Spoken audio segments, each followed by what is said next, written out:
Alors bonjour à tous, Jean-Robin, journaliste. Je fais des enquêtes sur la Chine communiste, son infiltration dans l'oligarchie française et les oligarchies d'Occident notamment, les institutions internationales, son déclenchement de la Troisième Guerre mondiale par une attaque biologique qui a déclenché donc cette guerre mondiale dans laquelle nous sommes plongés et qui a plongé le monde dans le communisme. Et là, nous avons deux...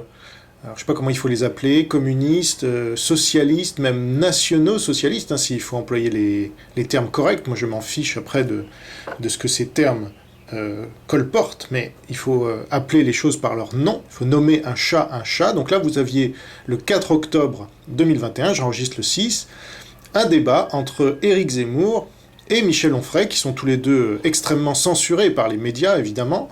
C'est pas du tout les deux Français qu'on voit le plus dans les médias depuis 15 ans, alors qu'ils sont ouvertement marxistes pour l'un, je parle de Zemmour, qui fait l'apologie de Marchais, etc., et on ne sait pas trop pour l'autre, alors c'est un anarcho-syndicaliste proudhonien ou je sais pas quoi, Michel Onfray, mais en fait, il est sur les positions plus ou moins de Zemmour, sur le marxisme, et donc nous avons ces deux personnages que le système nous impose depuis des décennies quasiment, qui viennent, sans blague, débattre, alors on se demande bien pourquoi, ils sont d'accord quasiment sur tout, devant une foule qui va les applaudir, donc une foule nombreuse, parce que c'est ça le pouvoir des médias, ils peuvent vous faire croire que des dingues, je pèse mes mots, sont des gens raisonnables, vous voyez, parce qu'ils parlent raisonnablement, hein, ils parlent sur un ton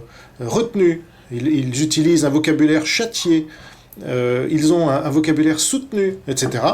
Et donc ce seraient des gens tout à fait acceptables dans le débat public, avec lesquels on rêverait de débattre. Bien, en fait il n'en est rien, ce sont deux dingues, vraiment... qu'on a hérité de l'oligarchie pour faire croire qu'il y avait une opposition, ils font partie de l'opposition contrôlée donc, puisque les médias sont le bras armé de l'oligarchie, ils ne font passer que ceux qui les arrangent dans leurs médias. Donc inutile de vous dire que Éric Zemmour et Michel Onfray arrangent le système, et ils sont très bien rémunérés pour cela, puisqu'ils sont tous les deux multimillionnaires. Donc ce sont des multimillionnaires qui viennent parler aujourd'hui aux Français de ce qu'ils doivent penser, sans blague. Donc, ces gens-là donc, ont débattu à l'occasion une invitation de Front Populaire, qui est le magazine monté par Michel Onfray et Stéphane Simon, qui est donc un ancien de Thierry Ardisson. Donc on voit... Là, vous avez la figure d'Ardisson qui est derrière tout cela, puisque Zemmour a émergé la première fois dans l'espace public chez Thierry Ardisson, avec le clash organisé avec Clémentine Autain. Et c'est le même traquenard que je dénonce moi depuis 15 ans, puisque j'ai été le seul à démasquer Thierry Ardisson en direct, pour ceux qui ne le savent pas. C'était sur un plateau télé où je me suis invité, et c'est là où j'ai pu créer une disruption dans le système médiatique, et être ce grain de sable qui a grippé un peu la machine. Bon. Mais depuis, évidemment, je suis exclu des médias, et puis moi-même, je suis parti à 17 000 km, donc je n'ai plus la même stratégie, mais j'essaye toujours de lutter contre l'oligarchie, et là, je ne peux pas laisser passer ce genre de débat, si vous voulez, parce que quand vous avez deux dingues comme ça... donc quand j'ai dit nationaux socialistes, il faut bien comprendre les termes. Donc en fait, on pourrait les appeler staliniens aussi, puisque Staline, finalement, était assez patriote pour l'URSS, et les communistes qui l'ont suivi, par exemple les communistes français, eux ne l'étaient pas. Ils suivaient l'étranger. Voilà. Donc... nationaux socialistes, ça veut dire on est socialiste, donc Onfray et Zemmour le sont, hein, ouvertement, ils ont du mal à le cacher, franchement. Même si Zemmour, là, avec son positionnement politique pour la campagne, va essayer de faire oublier qu'il a fait l'apologie de Georges Marchais, qu'il a dit à Marie-Georges Buffet, secrétaire national du Parti communiste français, qu'il était plus marxiste qu'elle, et qu'il l'impressionnerait par son marxisme échevelé, je le cite, hein. Donc il va essayer de faire oublier tout ça, mais il a un peu de mal, parce que c'est sa nature, pour se positionner sur, comme il le dit, l'ancien RPR. Sauf que l'ancien RPR était beaucoup plus libéral que Éric Zemmour ne pourra jamais l'être, puisqu'il y avait des gens comme Madelin, démocratie libérale, au sein du RPR, Mais il y avait aussi les gaullistes, les chiraciens, les juppéistes et tous ces gens-là, et puis une partie du centre. Alors lui, il veut se positionner là-dessus, donc il a pris des conseils auprès de Loïc Le Floch-Prigent notamment, qui a été en prison, quand même, c'est hallucinant, et puis Sarah Knafo et quelques autres, pour se repositionner. Il a pris des cours de libéralisme, Éric Zemmour, pour essayer de passer pour quelqu'un qui n'est pas trop anti-libéral, vous voyez. Et puis, il faut quand même rappeler que donc Michel Onfray, il se définit comme un libertaire, il a été longtemps internationaliste, Michel Onfray, et puis, depuis quelque temps, il se positionne plus comme un souverainiste, il veut faire l'alliance des souverainistes. Donc, les nationaux-socialistes, eh bien, c'est ça. Ce sont des gens qui défendent, soi-disant, la patrie, mais qui sont socialistes. Alors ça ne marche pas, déjà, c'est une antinomie, puisqu'on ne peut pas être socialiste et patriote. Le socialiste détruit son pays. Le socialisme détruit tout pays dans lequel il est développé.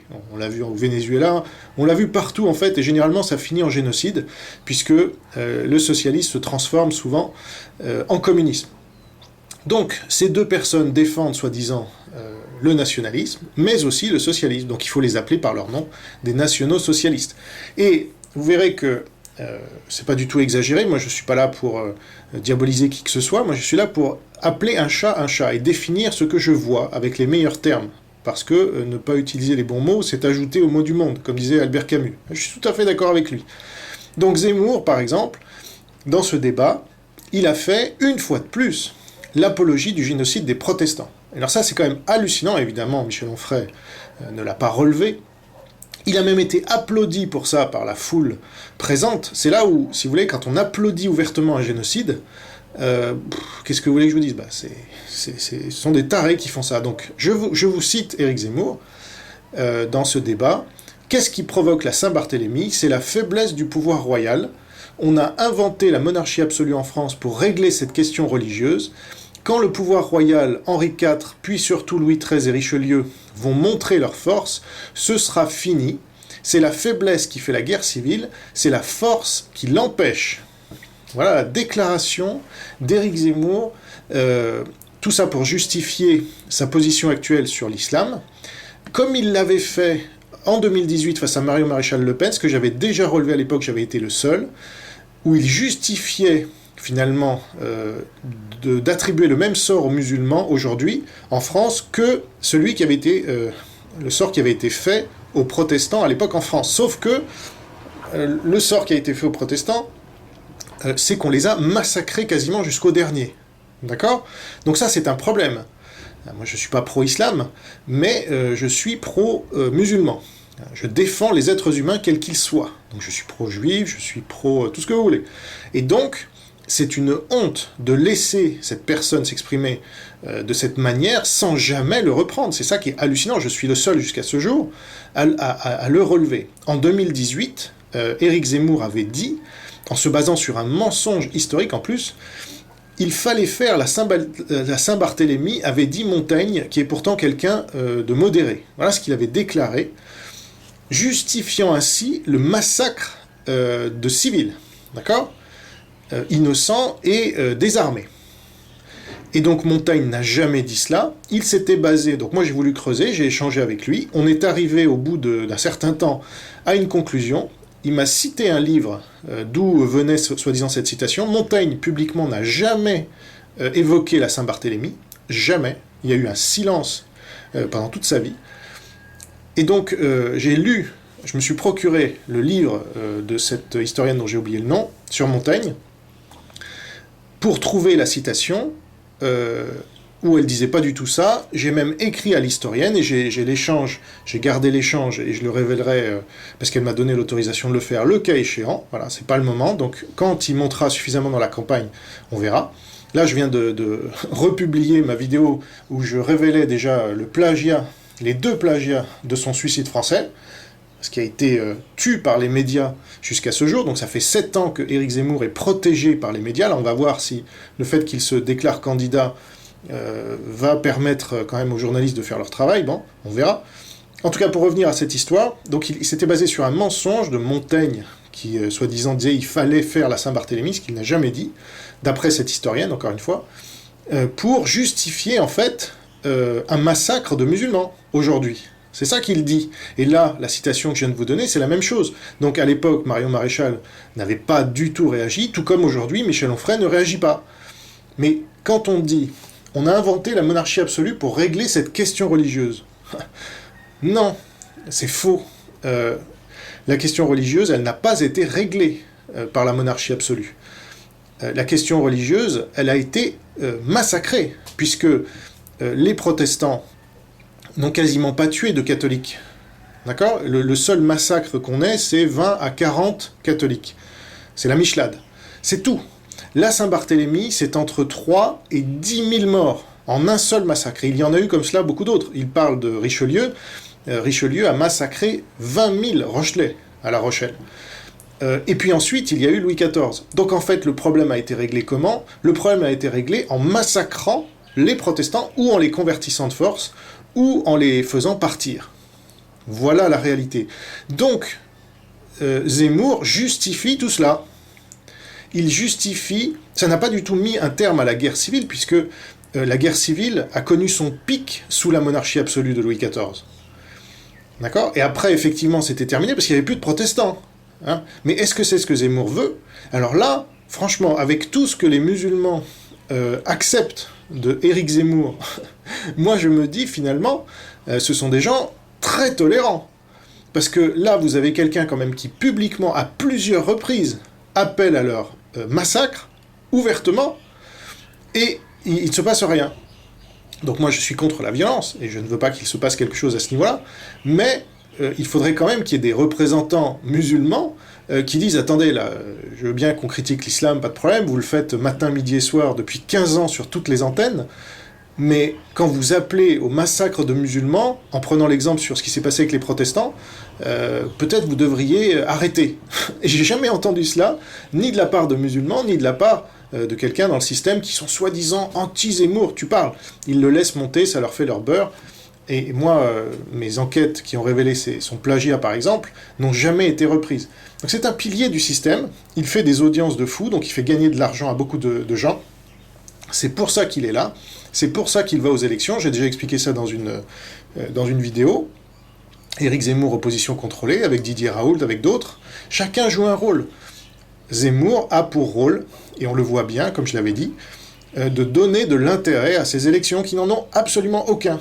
D'accord ? Puisque on n'est pas en démocratie, et donc c'est ça qu'il faut dire. Il ne faut pas se présenter à des élections qui n'existent pas depuis le référendum piétiné. Donc Michel Onfray dit Maastricht, Maastricht, et puis le référendum piétiné de 2005, mais ces gens-là appellent toujours à voter pour quelqu'un. Voilà. Sachant que Zemmour a voté, comme il l'a dit au point en 2010, pour Mitterrand en 81 et en 88. D'accord ? C'est pas moi qui le dis, c'est lui-même. Et donc ce gars-là, comme Renaud Camus d'ailleurs, dont il s'inspire beaucoup, comme vous le savez, Renaud Camus a voté Mitterrand en 81 et 88. C'est quand même marrant, les deux personnalités françaises qui dénoncent le plus ce qu'ils appellent le grand remplacement, en sont responsables directement par leur vote en 81 et en 88. C'est-à-dire qu'ils n'ont même pas compris que c'était une erreur grave d'avoir voté Mitterrand en 81, ils l'ont revoté en 88. Malgré toutes les légalisations de migrants, je ne sais pas comment les appeler à l'époque, des sans-papiers, etc., il en a régularisé des centaines de milliers, Mitterrand. Il a fait venir une immigration de folie, Mitterrand. Le regroupement familial, c'était pas lui, mais enfin, il l'a encore augmenté, etc. Donc, voilà, l'imposture complète de Zemmour. Et alors, quant à celle d'Onfray, alors lui, il dit carrément que Mitterrand était libéral. Le tournant libéral de 1983. Donc, pour dire cela, hein, je suis désolé, il faut être fou, allié, complètement.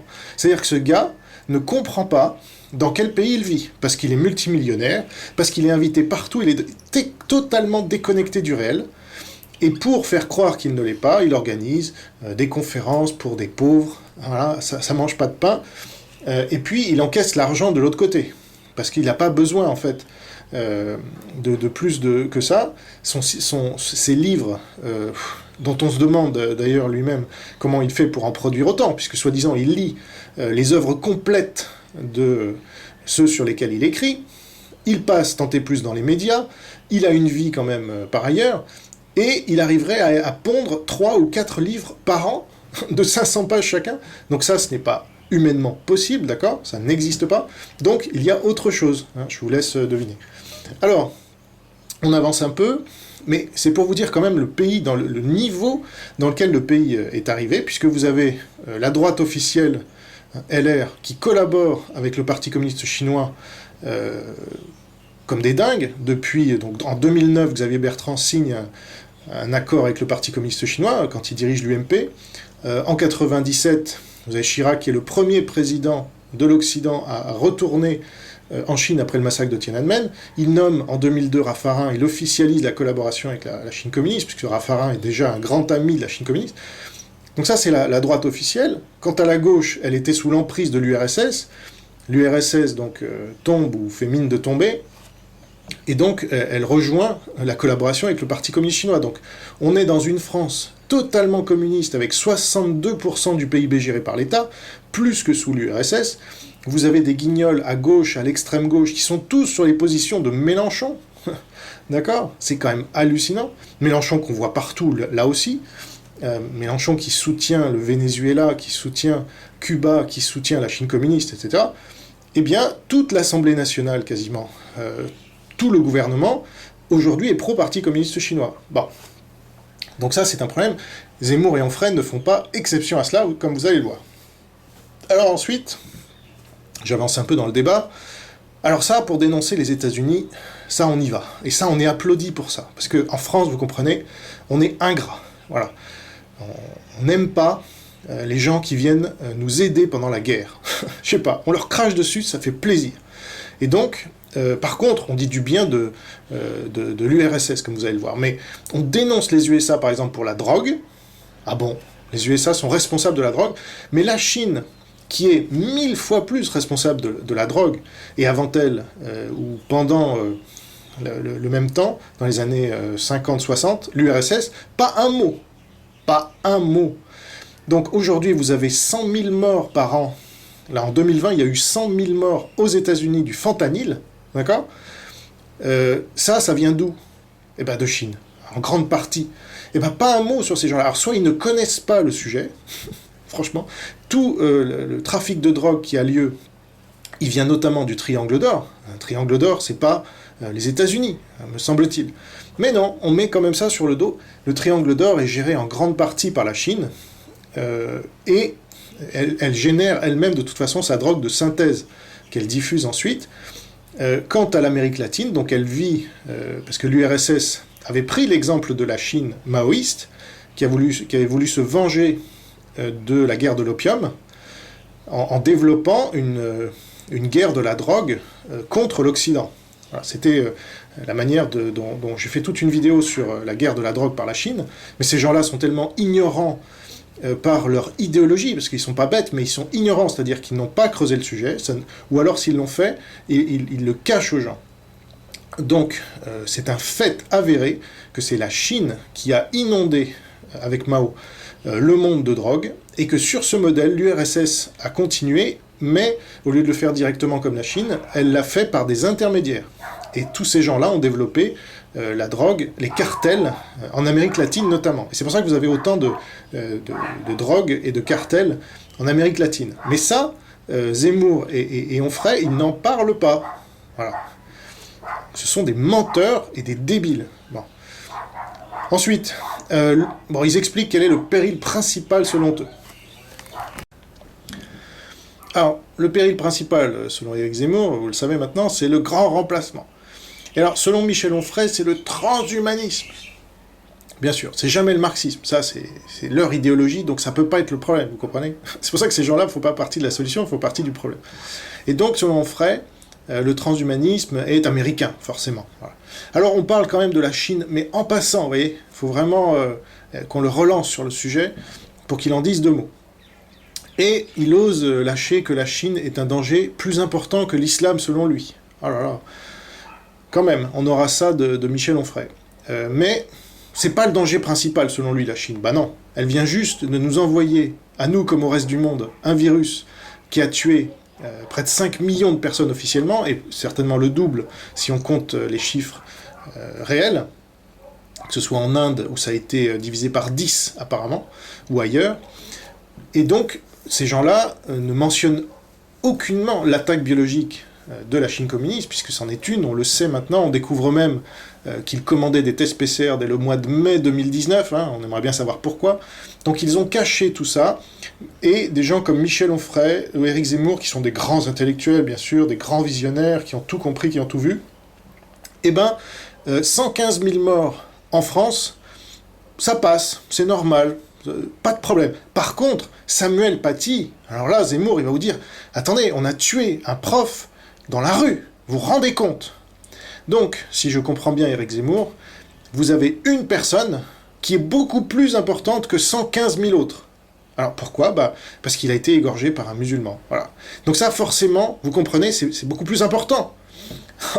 Donc moi, j'aimerais savoir, si vous aviez eu 115 000 personnes, 115 000 Français égorgés par des musulmans et une personne tuée par un virus du Parti communiste chinois, si moi j'étais arrivé en disant « Regardez, cette personne est morte du virus du Parti communiste chinois !» Ça compte beaucoup plus que les 115 000 qui ont été égorgés par des musulmans. On ne me prendrait pas pour un dingue, franchement. C'est pour ça que je dis dingue, vous comprenez ? C'est pas exagéré, là. Eh bien si, c'est ce qu'on dit, c'est ce que Éric Zemmour dit, vous vous rendez compte ? Bon. Donc non, ça, il faut arrêter ce délire, c'est une manipulation grossière en plus, mais comme disait Chirac, plus c'est gros, plus ça passe. Zemmour ne parle que d'islam, matin, midi et soir, que d'immigration, que de grands remplacements, et jamais, alors vous avez remarqué, hein, il ne parle jamais, sauf vraiment quand on le pousse dans ses retranchements, de passe sanitaire, de vaccination et tout ça. Il n'en parle jamais. Voilà. Pourquoi ? Eh bien parce que, il l'a dit une fois, je ne veux pas faire diversion du sujet central, qui est le grand remplacement. Ouais, c'est ça. Donc le sujet central, c'est pas 115 000 Français qui viennent de mourir. C'est pas l'économie qui vient d'être laminée par cette pandémie. C'est pas toutes les conséquences psychologiques, sociales, culturelles, etc., qui sont gigantesques et qui ont plongé notre pays dans le communisme. Ça, Zemmour, il s'en tape. Je sais même pas s'il est au courant, puisque lui, il a pu continuer à bosser, à CNews où il était grassement payé, et maintenant il fait le tour de la France, etc. Donc ça n'a eu aucune influence sur sa vie, apparemment, parce qu'il n'en a même pas conscience. Alors lui, c'est l'islam. Moins l'islam tue dans notre pays, plus il en parle et plus il trouve que la menace est grave. Hein. C'est marrant, quand même. Donc, en plus, il ment ouvertement, puisque le journaliste de Stéphane Simon, là, de Front Populaire, lui dit « Monsieur Zemmour, vous avez employé le terme de remigration. » Et Zemmour, il dit « Non, j'ai jamais employé ce terme. » Bon, donc c'est un menteur, puisque sur CNews, le 27 janvier 2021, j'ai retrouvé la citation, voilà ce que disait Éric Zemmour en défendant le terme remigration. Vouloir la remigration, ce n'est pas être raciste. C'est considérer qu'il y a trop d'immigrés en France, que ça pose un vrai problème d'équilibre démographique et identitaire, que l'identité de la France est en danger, et donc c'est dire voilà, on va renvoyer les immigrés qui ne s'assimilent pas, c'est ce qu'a fait la France pendant un siècle. Fin de citation. D'accord ? Il parlait de lui, évidemment, puisque Christine Kelly lui demandait « Vous n'êtes pas raciste ?» Et il répondait « Ce n'est pas du tout être raciste que de dire ça. Léon Blum, De Gaulle n'était pas raciste. » Donc, ce gars-là est un menteur, comme tout politicien.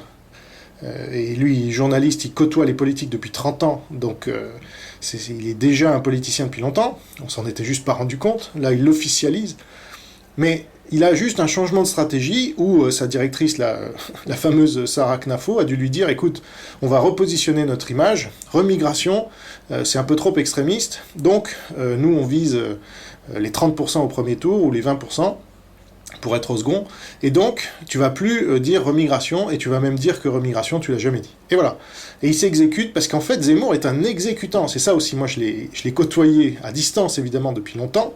Ce gars-là n'a jamais pris une seule décision dans sa vie, notamment concernant les invitations d'auteurs. Ah non, c'est pas moi, c'est la chaîne. Ça a même été dit encore récemment par quelqu'un publiquement. Donc... Ah non, vous voyez ça avec la chaîne, je vais en parler avec la chaîne, je n'en sais rien, c'est pas moi qui décide. Même chez Zemmour et Nolo, soi-disant Zemmour et Nolo, ah c'est Nolo qui décide, c'est pas moi. Donc on va confier honnêtement les clés de la France à un type qui n'a jamais pris aucune décision dans sa vie. Honnêtement. Donc ce gars-là, à mon avis, il est là pour le spectacle et pour créer un peu d'argent et d'audience. Et puis, quand on en aura un peu marre, on va lui sortir une affaire qui va le dézinguer, parce que ce gars-là a des casseroles à n'en plus savoir qu'en faire. J'en ai moi-même révélé quelques-unes. Si moi-même j'en ai quelques-unes, ça veut dire que le système en a plein sur lui. Hein. Et donc, il va servir, voilà, ce sont ses maîtres qui lui ont dit, ben maintenant tu vas jouer ce rôle. Ok. Ensuite, il déclare, quand la République a été implacable, elle a sauvé la France, c'est la seule vertu que je reconnais à Robespierre. Donc il arrive à faire l'apologie de Robespierre. Non, moi je reconnais aucune vertu à Robespierre. Ensuite, les deux font l'apologie de De Gaulle de 58 à 68 pour Zemmour, et de 58 à 69 pour Onfray. Vous voyez, ils sont vraiment pas d'accord. Hein.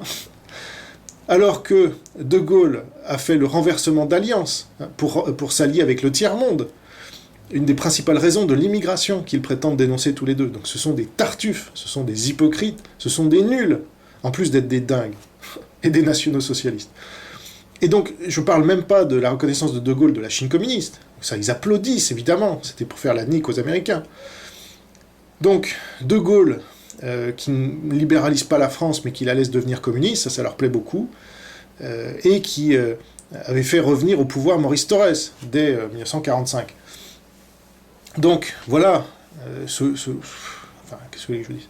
Ensuite, Zemmour critique Mitterrand, mais il a voté pour lui en 80 et en 88. Il n'était pas si jeune que ça quand il a voté pour lui. Il avait la trentaine. Quand on a la trentaine, il était déjà journaliste. Hein. Bon. Donc là aussi, il y a une tartufferie. Personne lui répond jamais sur le fond. Ensuite, Onfray déclare « Nous sommes bien ingrats à l'égard des Russes. » Vous voyez ? C'est-à-dire que ces gens-là ne considèrent pas qu'ils sont ingrats vis-à-vis des Américains qui sont venus mourir sur les plages de Normandie. Non. Lui, il dit « Nous sommes ingrats à l'égard des Russes » par rapport à ce qu'ils ont fait pendant la Deuxième Guerre mondiale. Mais qu'est-ce qu'ils ont fait pendant la Deuxième Guerre mondiale ? Est-ce que Staline n'était pas l'allié d'Hitler, hein, juste avant la guerre ? Eh bien si, entre 1939 et puis même au début de la guerre, jusqu'en 1941, ils étaient bien alliés. Donc c'est ce qui a permis à la Deuxième Guerre mondiale, d'ailleurs, d'être déclenchée par Hitler. En attaquant la Pologne, ils se sont bien séparé la Pologne, Staline et Hitler. Alors c'est pour ça qu'il faut remercier les Russes, c'est ça qui fait qu'on est ingrat envers les Russes. Mais et en plus, les communistes français ont saboté, ça c'est peu su, parce qu'aucun média vous en parle jamais, évidemment, c'est pas Michel Onfray qui va vous le dire, ni Éric Zemmour, mais les communistes français ont saboté l'armée française en 1940. C'est une grande partie de notre défaite qui est due à ces connards-là, à ces gens qui ne sont pas patriotes et qui n'ont pas rejoint la résistance par patriotisme, mais par soumission à un étranger qui s'appelait Staline et qui était un des pires tyrans du XXe siècle. Alors, je ne vois pas en quoi on serait ingrat à l'égard des Russes, puisqu'on ne cesse en plus de leur rendre hommage à ces gens-là. Alors que les Américains, comme De Gaulle d'ailleurs, ils ne voulaient même pas rendre hommage aux Américains pour fêter le 6 juin 1944. C'est quand même hallucinant.